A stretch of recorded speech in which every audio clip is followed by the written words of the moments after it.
வெறிச்சோடிய சென்னை 3 நாட்களில் இத்தனை லட்சம் பேர் வெளியூர் பயணம் வெளியான பட்டியல். தொடர் விடுமுறை காரணமாக பொங்கல் பண்டிகையை சொந்த ஊரில் கொண்டாட மக்கள் வெளியூர் பயணம் மேற்கொண்டுள்ளனர். ரயில், பேருந்து, கார் என அனைத்து வகை போக்குவரத்துகளிலும் பயணிகள் எண்ணிக்கை அதிகரித்துள்ளது. மேலும் தமிழர் திருநாளாம் பொங்கல் பண்டிகையானது தமிழகம் மட்டுமல்லாமல் தமிழகர் வாழும் பகுதிகளில் உற்சாகமாக கொண்டாடப்படுகிறது.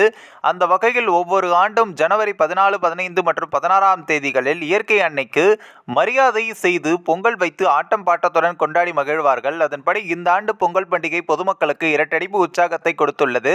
எந்த ஆண்டும் இல்லாத வகையில் இந்த பொங்கல் பண்டிகைக்கு தொடர்ந்து 6 முதல் 9 நாட்கள் வரை விடுமுறையும் விடப்பட்டுள்ளது. இதனால் பள்ளி மாணவர்கள் முதல் அரசு ஊழியர்கள் வரை அப்படி மகிழ்ச்சியில் துள்ளி குதித்துக் கொண்டிருக்கின்றனர். எனவே தொடர் விடுமுறை கிடைப்பதால் சொந்த ஊரில் உறவினர்கள், நண்பர்களோடு பொங்கலை கொண்டாட புறப்பட்டு வருகிறார்கள். அதன்படி ரயில்களில் முன்பதிவு அனைத்தும் முடிவடைந்துவிட்ட நிலையில் சிறப்பு ரயில் இயக்கப்பட்டு வருகிறது. இதன் மூலம் வட மாவட்டம், தென் மாவட்டம் என தமிழகத்தின் பல்வேறு பகுதிகளுக்கு கடந்த வெள்ளிக்கிழமை இரவு முதல் பயணம் செய்தும் வருகிறார்கள்.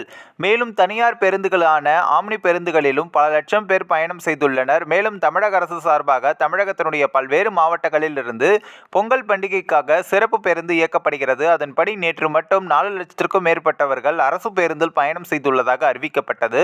இந்த நிலையில் இன்று காலை வரை எத்தனை பயணிகள் அரசு பேருந்தில் மூலம் வெளியூர் பயணம் செய்துள்ளனர் என்ற பட்டியலையும் வெளியிட்டுள்ளது.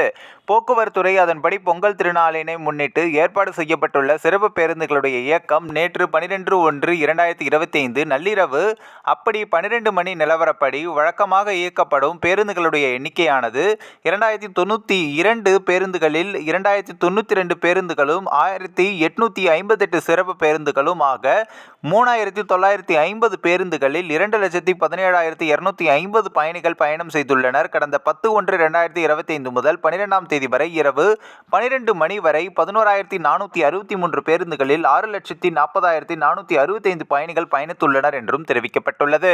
கடந்த 3 நாட்களில் மட்டும் சென்னையிலிருந்து 6.40 லட்சம் பேர் பயணித்துள்ளனர். இதேபோல ரயில், ஆம்னி பேருந்துகள், கார்களிலும் பல லட்சம் பேர் பயணம் செய்துள்ளனர். இதன் காரணமாக சென்னையில் பல்வேறு பகுதிகளில் வாகன போக்குவரத்து குறைந்து நெரிசல் இல்லாத நிலையும் உள்ளது.